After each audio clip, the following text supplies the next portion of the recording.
Dust settled in the grand hollow like centuries themselves, thick and undisturbed. Varos felt each breath drag through his lungs like broken glass. His crimson scales had faded to the color of old ash. Around him stretched the bones of his kind, hundreds of dragons who had come here to die with dignity. Now he would join them. The cave ceiling rose so high that even his fading eyes could not see the top anymore. Ancient markings covered the walls, telling stories of better days when his people ruled the skies of 1,000 worlds. Those days were gone. Those people were gone. Only Varos remained, and not for much longer. His 3 hearts beat out of rhythm now. One would stop, then stutter back to life. Another would race while the third barely moved. Pain had become his only companion. He had made peace with it. Death would come as a relief. 10,000 years was long enough for anyone to live. Varos closed his eyes and thought of his mate, dead 3,000 years now. He thought of his children, eggs that never hatched after the Great Plague swept through the nesting grounds. He thought of his flight brothers and sisters, all lost to war or time. The memories hurt worse than his failing body. That he was ready. Far above the dying world, metal screamed against metal. The salvage ship Wanderer shook as its engine exploded in a shower of sparks. Captain Diane Reeves grabbed the controls with both hands, fighting to keep the vessel steady. Hull breach in Section 4. Riley shouted from the engineering station. The 16-year-old girl's hands flew across screens, trying to seal compartments faster than they opened. "Mom, we're going down." "I know," Diane said through gritted teeth. The planet below them was marked red on every star chart. Forbidden, quarantined, dead. But they had no choice. The engine was gone and gravity was winning. "Where's Owen?" Riley asked. "Cargo bay, strapped him like I told him," Diane said. She hoped. Her 12-year-old son was good at following orders most of the time. Most being the key word. The ship hit atmosphere at the wrong angle. Fire wrapped around the hull. Diane wrestled with controls that no longer responded. Through the window, she saw canyons rushing up to meet them. Red Rock. Noboyetashchen. A dead world indeed. The impact threw Riley against the restraints. Diane's head cracked against the side panel. Everything went white, then black, then white again. When the world stopped spinning, smoke filled the bridge. "Riley," Diane coughed. "You alive?" "Yeah." Her daughter's voice came from somewhere in the smoke. "Leg stuck, but I'm okay." "You." Diane tried to stand, and fire shot through her left leg. "Broken. Definitely broken. I'll live. Get to Owen. Check if he's hurt." Riley freed herself and limped toward the cargo bay. Diane activated the emergency beacon, but the system was dead. No power, no communications, no way to call for help. They were stuck on a forbidden planet with limited supplies and no rescue coming. "Perfect," Riley's scream cut through the smoke. Diane dragged herself toward the cargo bay, broken leg leaving a trail of blood. The bay doors had been torn open on impact. Equipment scattered everywhere. And Owen's restraint harness hung empty, torn clean off the wall. "He's gone," Riley said, voice shaking. "Mom, Owen's gone." Owen woke up in sand. His head pounded and his shoulder ached, but when he wiggled his fingers and toes, everything seemed to work. He sat up slowly, checking for blood. A few scrapes. Nothing serious. The canyon around him looked like something from a history book about Mars. Red rocks rose on both sides, carved into strange shapes by wind that no longer blew.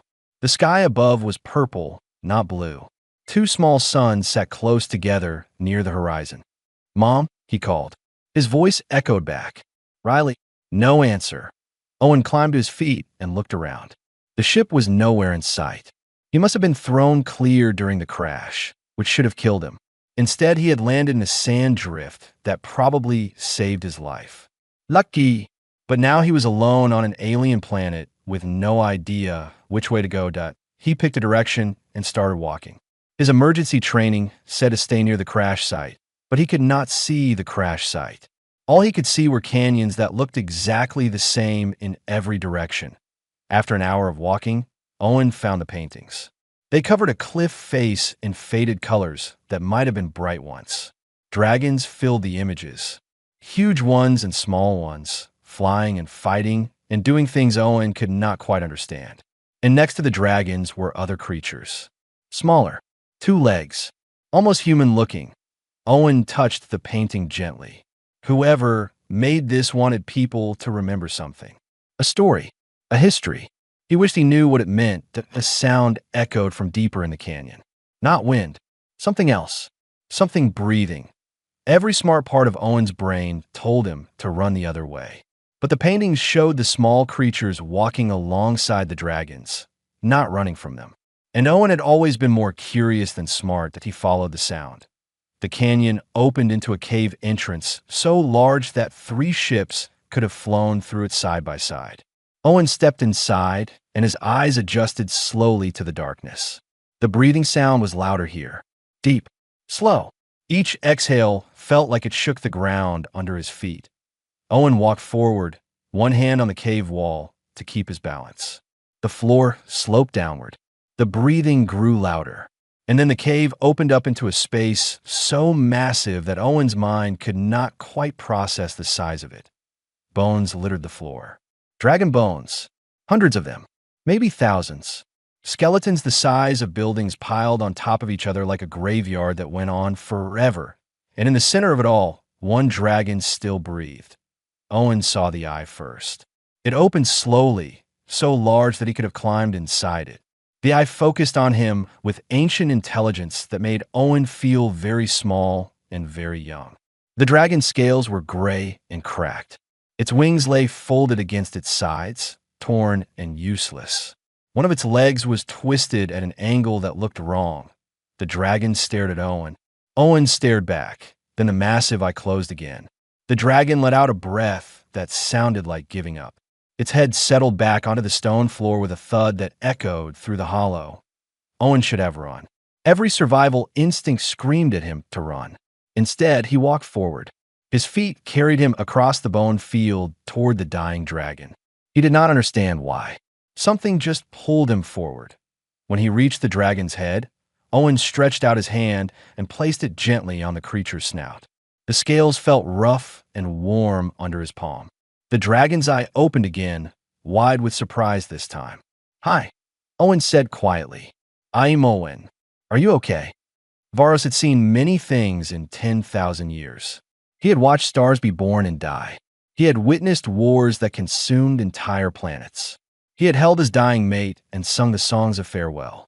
But never in all those millennia had he experienced this, that a creature so small it could fit in his claw stood before him without fear. Its tiny hand rested on his snout with a gentleness that made something crack inside his chest. Not fear, not greed, just concern. "Are you okay?" the small creature asked again. Varos tried to speak, but his voice had not been used in so long. What emerged was barely a whisper, words in the ancient dragon tongue that the creature could not possibly understand. But the translator implant embedded in his skull still functioned, converting the alien sounds into something his mind could process. The creature was human, a child human, male, young even by their brief standards, and completely, impossibly unafraid. "I think you're thirsty," the child said. "Owen," he had called himself. "Wait here. I'll find water. Wait here." As if Varos had the strength to move. As if he had anywhere to go. Owen disappeared into the shadows of the cave. Varos closed his eye again. Perhaps this was a hallucination brought on by approaching death. His mind creating comfort in his final moments. Dragons were supposed to die, surrounded by their flight. Since his flight was gone, perhaps his brain invented a companion. But then Owen returned, his small hands cupped together and water dripping between his fingers. He held his hands up to Varos's mouth and poured. A few drops landed on the dragon's tongue. Not enough to matter. Not enough to make any difference to a creature who weighed several tons and needed gallons to survive. Owen ran back into the darkness. Returned with more water. Ran again. Returned again. That IT was absurd. Varos tried to tell him to stop wasting effort, but the words would not come. Instead, he watched this human child make trip after trip, bringing thimblefuls of water with absolute determination. As if those tiny amounts could save a dying dragon. As if persistence alone could change fate. Something stirred in Varos's memory. His own younglings before the plague took them. How they would try to help him with tasks too large for them. How they would drag stones they could barely lift to help build the nesting grounds. That same stubborn determination. That same refusal to acknowledge the impossible. After the 20th trip, Owen sat down next to Varos's head, breathing hard. "There's more water deeper in," he said between breaths. "But I can't carry much. My hands are too small." Varos forced his translator to work.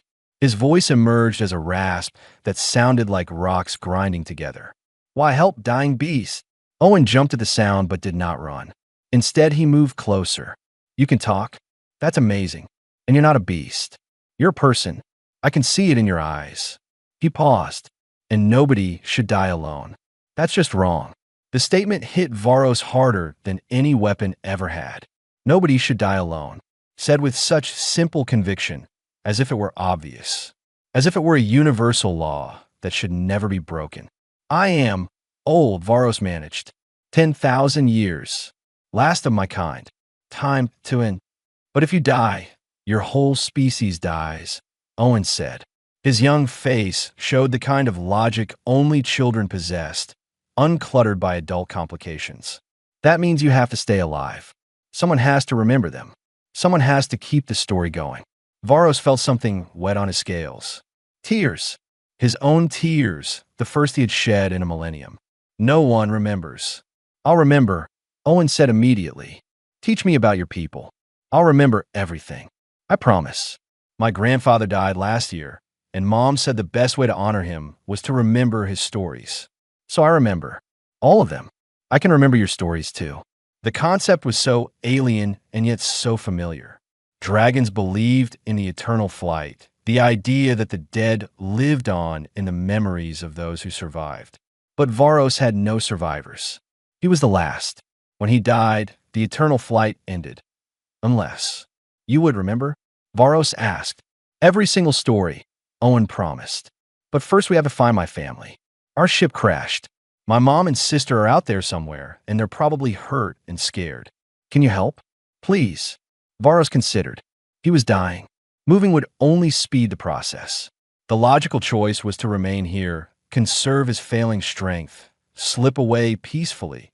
But when had dragons ever been logical? And this child offered something Varos thought lost forever. Purpose. A reason to continue. Someone to remember. "Yes," Varos said. The word came out stronger this time. "I will help." The dragon tried to rise, and his legs nearly gave out. His muscles had atrophied from centuries of stillness.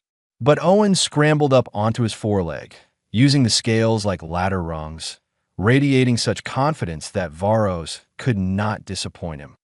"You can do it," Owen encouraged. "Come on, stand up. You're strong. I can tell. Strong." Varos had not felt strong in so long. But something about the child's belief made him try harder. His legs shook. His wings creaked as they unfolded. Pain shot through every joint, but slowly, impossibly, Varos stood, his legs locked beneath him. His wings spread wide despite the tears in the membrane. His 3 hearts began to beat in rhythm for the first time in months. Not a strong rhythm, not a healthy one, but synchronized, fighting together. "See," Owen said, now perched on Varos's back between the wing joints. "I knew you could do it. Now let's find my family." Varos took a step forward, then another. Each movement was agony, but also something else. Something he had not felt since before the wars. Not joy exactly, not hope, but close to both. Purpose that he walked toward the cave entrance, carrying Owen on his back. The child chattered constantly, telling stories about his family, about Earth, about ships and stars and salvage operations. Varos absorbed it all, his translator working overtime to process the flood of information. When they reached the entrance, Varos looked out at the sky he had not seen in centuries. The twin suns sat on the horizon, casting purple light across the canyons. For just a moment, he remembered what it felt like to fly. "Hold tight," Varos told Owen. "Wait, are we flying?" Owen asked. "Really flying?" "Yes. This is the best day ever," Owen said, gripping the scales between Varos's wings. Varos crouched. His muscles screamed. His wings caught air that felt thin and weak. But when he launched himself into the sky, for the first time in 300 years, he flew. The flight was clumsy. His wings did not beat with their old power. He struggled to gain altitude, but he was airborne. Wind rushed past his scales. The ground fell away below, and on his back, a human child laughed with pure delight. Varos angled toward the nearest canyon, searching for signs of crashed ship. Owen pointed out landmarks he remembered from his walk. Together they searched the redstone maze. "There!" Owen shouted. "That's smoke. They must have gotten the emergency fires going." Varos adjusted course, gliding more than flying now, his strength already fading. But he would make it. He had to, because for the first time in a very long time, Varos the Last Dragon had someone counting on him, and he would not let that someone down. Riley saw the shadow first. Something massive blocked out the purple sky, growing larger by the second. She grabbed the emergency flare gun from the supply kit and fired without thinking. The bright red projectile streaked upward. "Relay, no." Owen's voice came from above, desperate and scared. The flare struck something and exploded. A roar of pain shook the canyon walls. The massive shape twisted in midair, wings flailing, and crashed into the sand 50 meters from the ship. Riley watched in horror as her little brother tumbled from the creature's back, rolling across the ground. Owen! Diane hobbled out of the ship on her broken leg, medical kit forgotten. She had never moved so fast with such an injury. But Owen was already scrambling to his feet, running not toward them, but toward the fallen dragon. "You shot him. Why did you shoot him?" Varos lay on his side, one wing smoking from the flare burn. His breathing came in harsh gasps. The landing had torn open old wounds. Green blood seeped into the sand beneath him. "Get away from that thing," Riley shouted, raising the flare gun again. "No." Owen stood between them and Varos, arms spread wide. "He was helping me. He carried me here to find you. He's not dangerous." "Owen, that's a dragon," Diane said, trying to keep her voice calm despite the pain shooting through her leg. "They're supposed to be extinct, and even if they're not, we don't know anything about them." "I know he saved me," Owen said, his voice cracked with emotion. "I know he's hurt and alone and the last of his kind. I know he was dying in a cave, and he used his last strength to help me find you. That's what I know."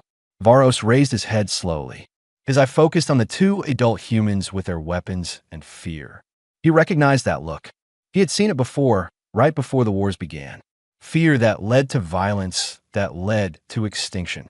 "Do not harm the child," Varos said, his voice like grinding stone. "I mean, no threat. We'll leave, if you wish." Diane stared at the talking dragon. Her scientific training said this was impossible. Her military training said this was dangerous. Her mother's instinct said her son was standing between her and something that could kill him with one swipe. But Owen's face showed no fear, only desperate pleading. "Lower the weapon, Riley," Diane said finally. "Mom, are you serious? Lower it. Now." Riley lowered the flare gun, but kept it ready. Diane limped toward Varos, each step agony on her broken leg. She stopped 3 meters away, close enough to see the intelligence in that massive eye, but far enough to react if needed. "You can understand me?" she asked. "Yes," Varos said. "Translator, implant. Old technology. Still works. And you helped my son. He helped me first. Fair trade." Diane studied the dragon. The burned wing. The bleeding wounds. The obvious exhaustion. This creature could barely stand, let alone attack. And something in that ancient I reminded her of her own father in his final days. Tired, ready to rest, but fighting on anyway because someone needed him. "Our ship is damaged," Diane said. "We can't leave this planet without repairs. Do you know anything about technology?" Varos shifted slightly, pain evident in every movement. "My people built ships before yours existed. I know much, but I am dying. Time short. Then we help each other," Diane decided. She was a salvage operator. She knew a good deal when she saw one. "You help us fix the ship. We help you with your wounds." "Sound fair?" "Mom, we can't trust," Riley started. "Enough." Diane cut her off. "Owen's right. This dragon saved him when he could have ignored him. That counts for something. And right now, we need all the help we can get. Varos tried to stand, but his legs would not cooperate. Owen was at his side immediately, pushing uselessly against the dragon's massive shoulder. Come on, you did it before. You can do it again. The child has more faith than wisdom, Varos said, but there was warmth in his voice. Yeah, that's Owen, Riley muttered. But she put down the flare gun and moved to help her mother. Together, the Reeves family worked to stabilize the dragon who had saved one of their own. Over the next hour, they established an uneasy cooperation. Diane used her medical supplies to clean Varos's wounds, while Owen translated the dragon's instructions about what would and would not help his alien biology. Riley examined the ship's damage and swore creatively at what she found. The engine core is completely fried, she reported. Even if we had replacement parts, which we don't, I couldn't fix this. We need a full repair facility. There is a facility, Varos said. His breathing had improved slightly with the wound treatment. Ancient dragon technology, built for repairs and healing. 3 canyons to the east. Will it work on human technology? Diane asked. Dragon technology predates everything. Universal principes. But Varos hesitated. The facility requires me. Biometric security. Only dragon presence activates it. So we need you alive, Riley said bluntly. Yes, and you need us to get there because you can barely walk. Also yes. Riley looked at her mother. Diane looked at Owen. Owen looked at Varos with absolute trust. Then we move together, Diane said. How long will it take to reach this facility? By foot, 2 days. By flight, minutes. But I cannot carry you all. Too weak. Owen spoke up. What if we made something? Like a sled? Varos can pull it even if he can't fly with all of us. The child thinks practically, Varos said. Dragon younglings were the same. They spent the afternoon building a makeshift sled from ship panels and emergency cables. Varos rested, conserving strength. Diane splinted her own leg properly. Riley loaded supplies and kept glancing at the dragon like she expected him to suddenly attack. As the twin suns set, they gathered around an emergency heat unit. Owen sat next to Varos's head, asking endless questions about dragon history. The ancient creature answered each one, his voice growing stronger with use. Why did your people die out? Owen asked. Varos was quiet for a long moment. Pride. Territory. We fought. Over resources we did not need. Killed each other for honor that meant nothing. When plague came, too few remained. No genetic diversity. Eggs failed. Children died. We destroyed ourselves, long before the plague finished us. That's sad, Owen said. Yes. Humans almost did the same thing, Owen said. Long time ago. Almost blew up the whole planet fighting over stupid stuff. But we figured out that working together was better than killing each other. Your species learned wisdom. Mine did not. That is why you survive and we do not. Riley spoke up from across the fire. If you're really the last dragon, why keep going? Why not just let yourself die? Riley, Diane snapped. No, it's a fair question, Owen said. He looked at Varos. Why did you decide to help me instead of just dying? Varos's eye focused on the boy. Because you reminded me what I forgot. That purpose comes from connection. That life has meaning when shared.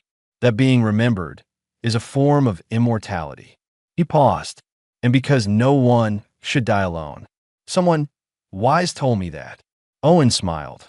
They slept in shifts, Riley and Diane taking turns on watch despite Varos's assurance that nothing dangerous remained on this dead world. When dawn came in shades of purple and red, they loaded the sled and began the journey east. Varos pulled the sled with the humans aboard, walking slowly but steadily. His strength seemed better today. The wounds had closed. His breathing was less labored. Owen rode on his back. Navigating by the dragon's instructions, 3 canyons east, they found the facility. It rose from the bedrock like a crystal flower, ancient towers covered in panels that caught the sunlight and reflected it in patterns that hurt to look at directly. Power still hummed through it after 10,000 years of neglect. "Welcome home," Varro said quietly. Then his legs gave out and he collapsed. Owen slid down from Varros's back as the dragon fell. "No, no, no. You were doing so good. Don't give up now." Varros's breathing was shallow again. The journey had taken everything he had left. "Need rest. We'll be fine." "You're not fine," Diane said. She knelt beside the massive head, checking the dragon's pulse points where Owen showed her. 3 hearts, 3 different rhythms, all of them weak. "You're dying." The exertion of pulling us here accelerated it, didn't it? Varros's eye opened slightly. "Yes, but worth it. Purpose better than empty years." "That's the stupidest thing I've ever heard," Riley said, surprising everyone. "You finally have a reason to live, and you're dying faster because of it? That's not fair. Life rarely is." Owen stood up, fist clenched. "Then we fix it. This facility has technology, right? There has to be something here that can help." The facility was for repairs, not healing. "You don't know that," Owen said stubbornly. "You haven't been inside in forever. Maybe there's stuff you forgot about." "Come on, Mom. Help me look." Diane exchanged a glance with Riley. Her daughter shrugged. "Kid's got a point. We came all this way. Might as well search." Varros managed to rasp out instructions on how to enter the facility. His biology provided the key, a scale pressed against the door panel. The crystal structure recognized dragon DNA and opened with a sound like singing glass. Inside was a workshop that defied human understanding. Tools floated in stasis fields. Walls displayed holographic diagrams of ships and technology. Energy matrices pulsed with power drawn from the planet's core itself. Everything was designed for creatures much larger than humans. But Riley quickly figured out the basic interface. "This is incredible," she breathed, running her hands over a console. "This technology is thousands of years ahead of anything in the Galactic Council databases." Dragons did not share secrets, Varro said weakly from the doorway. He had managed to drag himself partially inside. "Pride again. Thought ourselves superior." Owen explored deeper into the facility while his mother and sister examined the ship repair equipment. He found storage rooms, laboratories, and finally a chamber that made his heart race.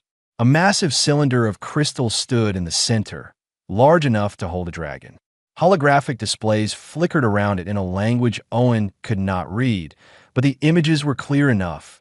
Dragons being placed inside. Dragons emerging healed. "I found something," Owen shouted. The others came running.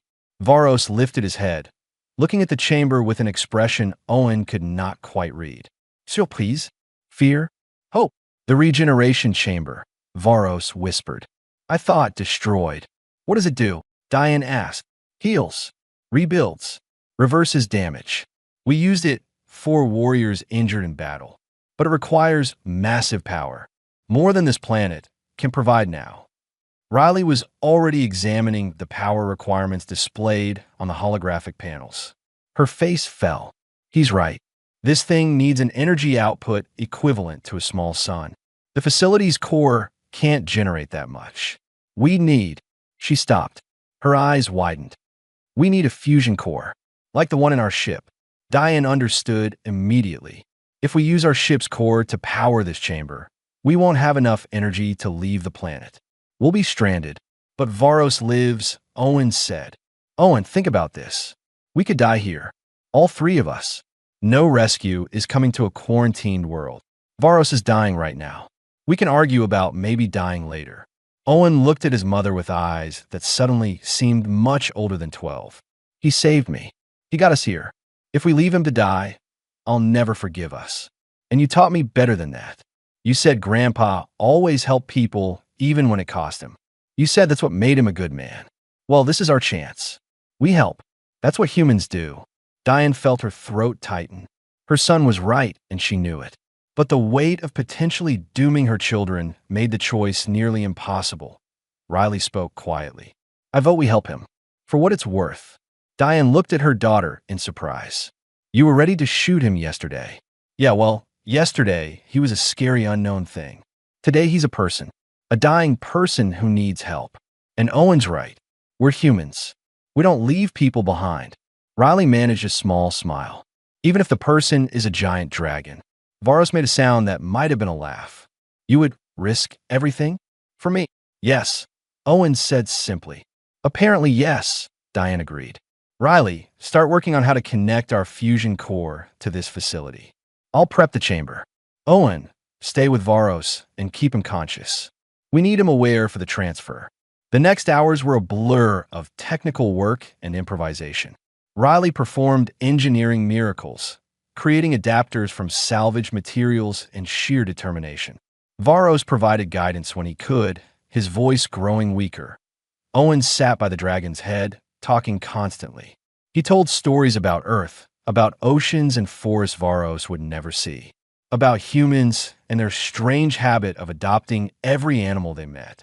We had wolves that were scary and dangerous, Owen said, and we turned them into dogs. We made friends with them. Then we did the same with cats and horses and birds and everything else. We're really good at making friends with things that should probably eat us. Why? Varos asked. I don't know. Maybe because being alone is scarier than being eaten. Maybe we just like having friends. Does the reason matter? No, Varos admitted. I suppose it does not. So when we get you healed, you'll be our friend. The first dragon friend humanity ever had. That's pretty cool.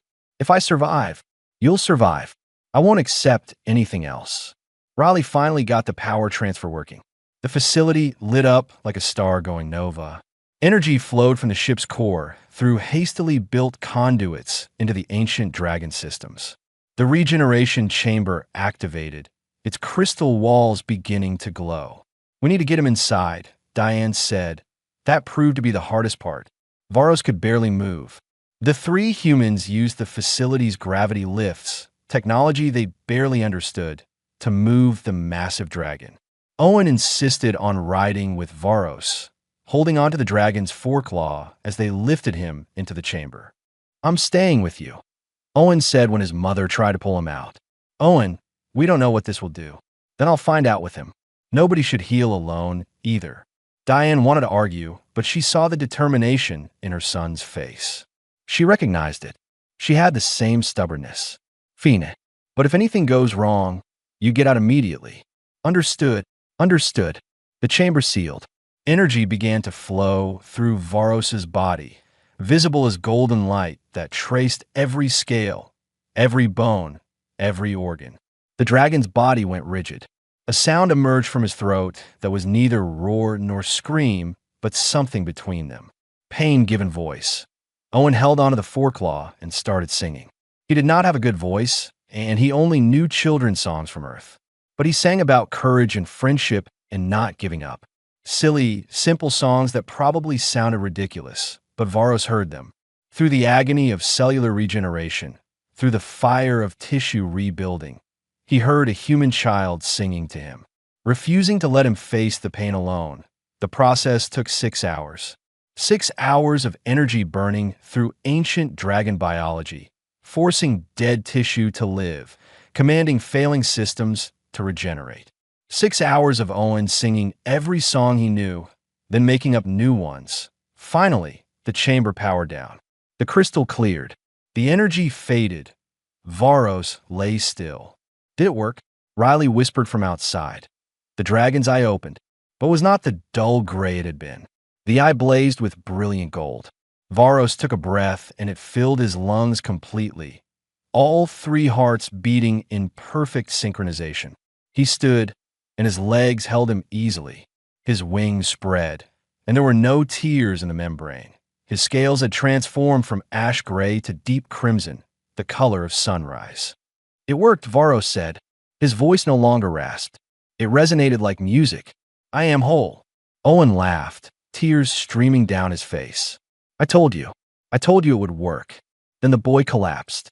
The chamber's energy field had not been designed for humans. 6 hours of exposure had taken its toll. Diane rushed inside and caught her son as he fell. He's breathing, she said, checking his pulse. Exhausted but alive. We need to get him back to the ship. Varos looked at the small human who had saved him. The child who refused to let him die. The boy who sang away the pain. I owe him a debt that can never be repaid. He'd say friends don't owe each other debts, Riley said. That's just who Owen is. Diane looked at the massive dragon, then at their gutted ship, then at her unconscious son. We saved you. Now we're stranded. Was it worth it? Varro smiled, an expression that showed many teeth but no threat. Let me show you what gratitude looks like. Owen woke to the sound of wind rushing past at incredible speed. He opened his eyes and found himself looking down at clouds from very, very high up. He was strapped to Varos's back with makeshift harnesses Riley had built from ship cable. You're awake, Varos said. The dragon's voice was clear and strong now, no longer the pained rasp from before. Good. I wanted you conscious for this. For what? Owen asked, still groggy. For going home. But the ship doesn't have power anymore. We used it all to heal you. Who said anything about the ship? Owen's brain finally caught up with what was happening. They were flying. Actually flying, high above the planet's surface. And not just Varos. Below them, held in the dragon's claws, was their entire ship. Riley and Diane waved from the cockpit window. How are you carrying the whole ship? Owen asked. I am healed. I am strong. This is nothing. Varos banked left, adjusting course. But more importantly, dragons do not need ships to travel between stars. We are the ships. I don't understand. Watch. Varos climbed higher, above the atmosphere, into the black of space. The twin suns of the system shrank behind them. And then the dragon's body began to glow. Energy built up along his scales, concentrated between his wings, formed into patterns that bent Owen's eyes to follow them. Space itself began to twist. A hole opened in front of them. Not a hole exactly, more like reality folding in on itself, creating a tunnel that went somewhere else, somewhere impossibly far away. Owen could see stars through the opening, stars that were not in this system. We call it the void flight, Varos explained. The ability to fold space with our own biology is why dragons once ruled the galaxy. We could go anywhere, carrying anything, limited only by our strength. He paused. It is also why we never shared this secret. We were too proud, too protective of our advantages. Can you really take us home? To Earth? If you give me the coordinates, yes. Though I must warn you, this will be violent. The transition is not gentle. Do it, Owen said. Take us home. Riley's voice came through the communication link. Varos, our ship can't handle wormhole stress. We'll shake apart. Then I will hold you together, Varos said simply. His claws tightened carefully around the ship's hull. Trust me, I will not let you fall. Owen felt the dragon's muscles bunch. Energy exploded outward. The wormhole expanded, large enough to swallow the dragon and his cargo. Then Varos flew forward into the impossible. The universe turned inside out. Owen saw colors that did not exist. He felt time move sideways. Space compressed and expanded and folded and twisted. His stomach tried to exit his body through several different directions at once. The journey lasted both a second and forever. Then they exploded back into normal space, and Owen was vomiting over the side of Varos's back. Below him, the ship shook violently but held together, wrapped in the dragon's protective embrace. Sorry, Varos said. I forgot to mention the nausea. It affects everyone the first time. Could have mentioned that earlier. Owen groaned. They floated in space above a blue and green planet. Earth. Home. Owen had never seen anything so beautiful. White clouds swirled over oceans. Continents stretched beneath them. Lights from cities sparkled on the night side. Your homeworld is lovely, Varos said quietly. Yeah, Owen agreed. It really is. The dragon began a controlled descent. Earth's traffic control systems were going insane. Alarms blared. Military satellites tracked their approach. But Varos ignored them all, focusing on bringing the ship down gently. They hit the Pacific Ocean with a tremendous splash. The ship's emergency flotation systems activated. Varos surfaced beside them, wings spreading across the water like sails, and then he went under. No! Owen screamed. He tore at the harness, holding him to the dragon's back. Varos! Come back! The water churned. Bubbles rose. Owen dove in after the dragon without thinking, earning shouts from his mother. He swam down into the dark water, searching. Strong hands grabbed him from behind. Riley had jumped in after him, pulling him back to the surface. Owen, stop. He's too deep. You'll drown. But he's sinking. He used too much energy bringing us here. He's going to drown. Diane was already on the emergency radio, screaming for help in every language and frequency she knew. Military ships appeared on the horizon within minutes. Submarines deployed. Divers went down. They found Varos on the ocean floor, unconscious but alive. The effort to move a creature that size from the bottom of the Pacific Ocean became the largest emergency rescue operation in human history. 6 nations contributed equipment. The Galactic Council sent observers, but no help, citing non-interference protocols. Humans ignored the protocols and saved the dragon anyway. They built a temporary habitat around Varos while he remained unconscious. Part ocean, part air, fully monitored. Owen refused to leave his side. He slept on the observation deck, watching the massive form breathe in the water below. On the 3rd day, Varos woke. His eye opened and found Owen immediately. "Hello, small friend. You scared me," Owen said, crying and not caring who saw. "You were supposed to wake up right away. I am sorry. The journey took more than I expected. I'm no longer young, even healed." Varos shifted, testing the habitat. "Where am I?" "Earth. We built this place for you. It's temporary until we can make something better. But we figured you'd want water and air both, like the ocean caves where you used to live." Varos was silent for a long moment. "You built this for me?" "Well, yeah. You can't just sleep on the ocean floor forever. You need a home. I have no home. My world is dead. Then make a new one. Here, with us." The dragon laughed, a sound like distant thunder. "You are very persistent." "It's a family trait," Diane said, appearing beside her son. "Welcome to Earth, Varos. We've been waiting 10,000 years for you, apparently." Over the following weeks, Varos recovered his full strength. Earth went crazy with the news that dragons were real and one was living in the Pacific. The Galactic Council investigated, declared it unprecedented but not illegal, and left humanity to handle their new resident. Varos became a celebrity, then a teacher, then a citizen. He shared dragon knowledge of physics that revolutionized human understanding of space-time. He taught xenobiology students about extinct species. He talked to diplomats about the dangers of pride and isolation. But mostly, he spent time with Owen. They would sit on the habitat deck and talk. Varos taught the boy dragon history, the real version without the pride and propaganda.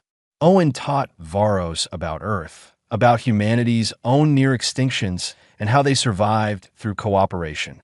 "You saved me," Varos said one evening as the sun set over the ocean. "You saved me first," Owen pointed out. "I was dying with no purpose. You gave me a reason to continue, and you were alone. I just made sure you didn't have to be alone anymore."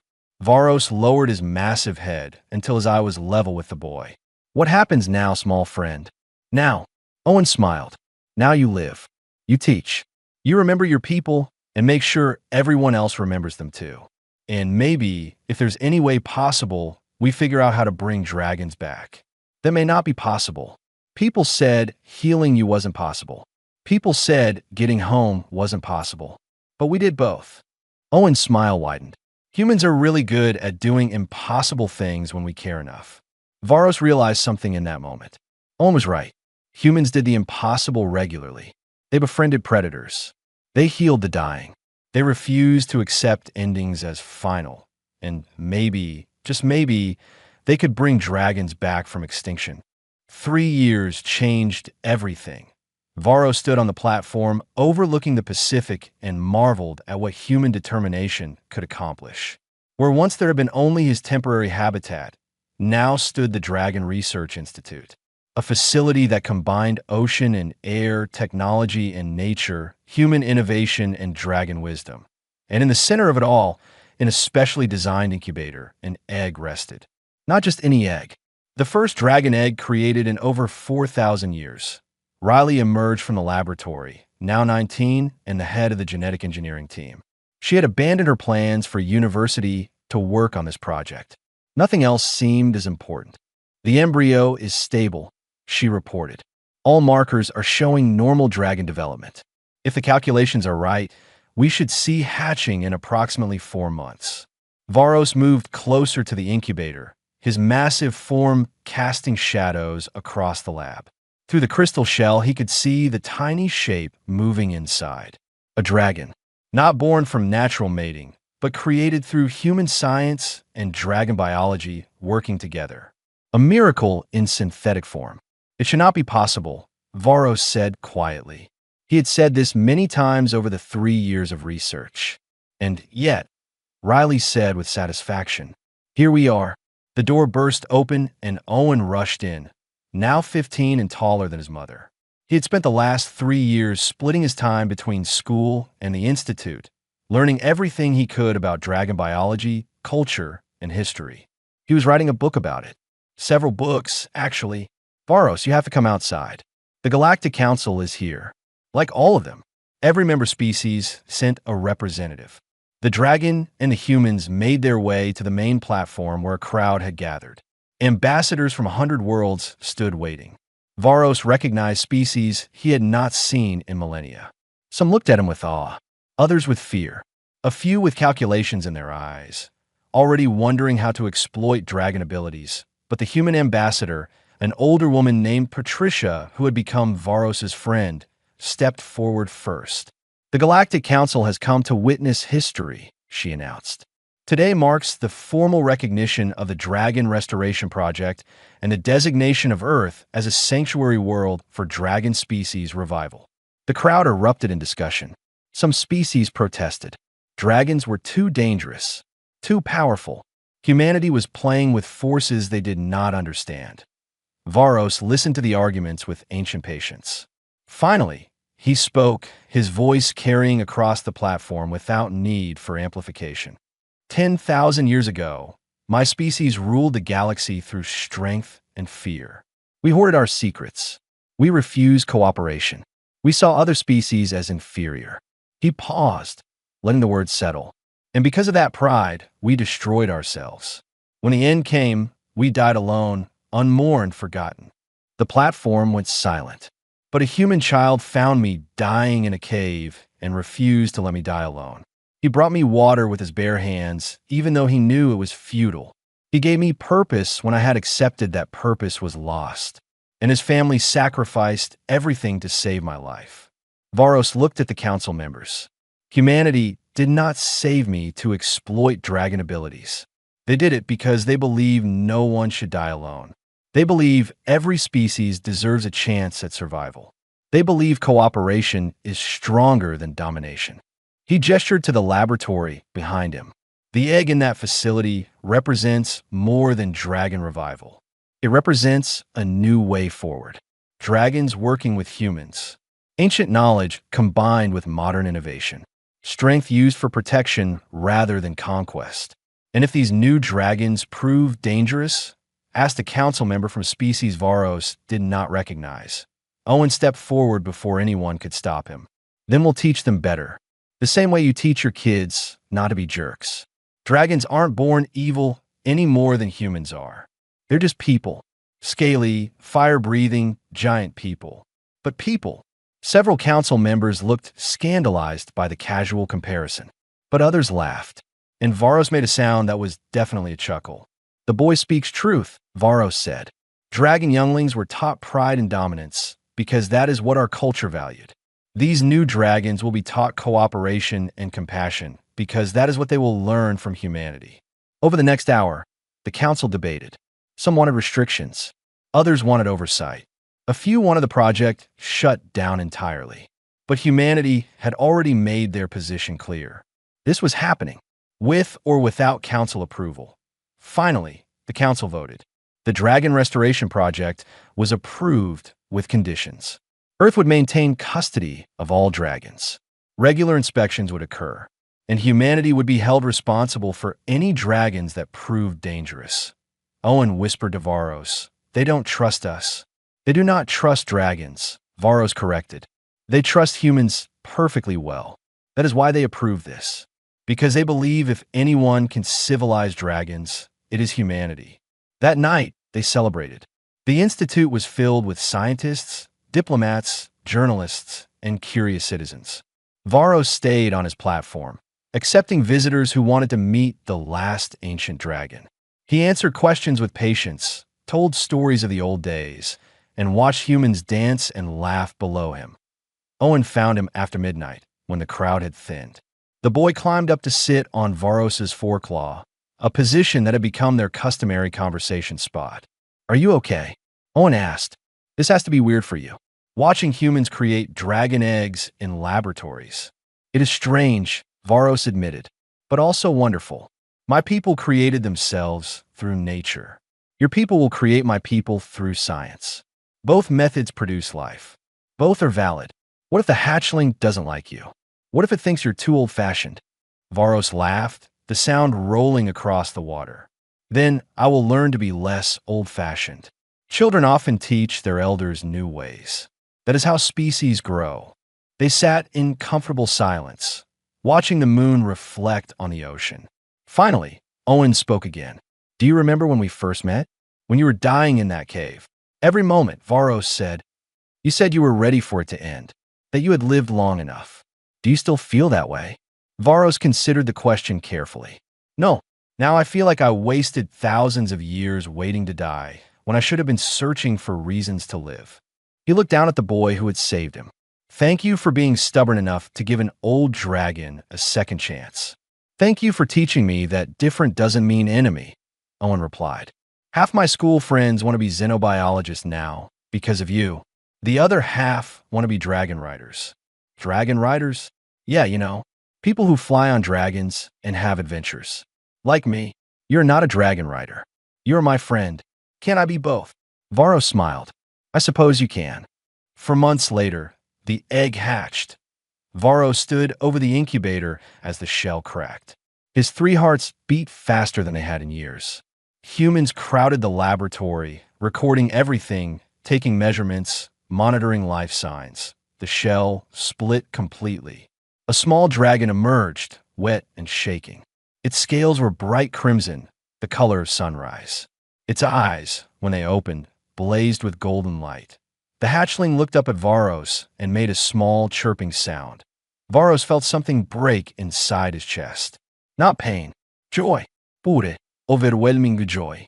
He lowered his head and touched his snout gently to the hatchlings. In the ancient dragon way, he sang the greeting song. The words were old, older than human civilization, but the meaning was universal. Welcome to life. Welcome to the flight. Welcome to the family. The hatchling chirped again and stumbled forward on unsteady legs. Varos caught it gently in his foreclaw. The tiny dragon curled up there, already trusting, already content. Riley was crying. Owen was crying. Half the research team was crying. Even Diane, who prided herself on professional composure, had tears running down her face. "What will you name it?" Owen asked. Varos thought for a long moment. "Taravos, Earthborn, the first of a new flight." "Perfect," Owen said. Over the next year, 49 more eggs hatched. The institute became a nursery for dragons who would never know the pride and isolation that destroyed their ancestors. They learned to fly alongside human teachers. They studied both dragon history and human culture. They played with human children and learned that different species could be friends. Varos taught them the old songs and the old stories. But he also taught them the new philosophy: cooperation over conquest, protection over domination, friendship over fear. 5 years after the first rescue, Earth hosted the Dragon Festival. Representatives from 1,000 worlds came to watch young dragons perform their first long-distance flight. Varos led them, 50 dragons strong, the beginning of a new species that would be different from their ancestors. Better, hopefully. Owen, now 20, stood on the observation platform with his family. His book about dragon culture had become required reading in xenobiology programs across the galaxy. Riley had won awards for her genetic engineering work. Diane had been promoted to head of the Interspecies Cooperation Initiative. But right now, they were just a family watching their friend lead a new generation into the sky. The dragons circled overhead, their wings catching the sunlight. They performed maneuvers that were part ancient dragon tradition and part human aerial acrobatics. A fusion of two cultures, two species, two ways of seeing the world.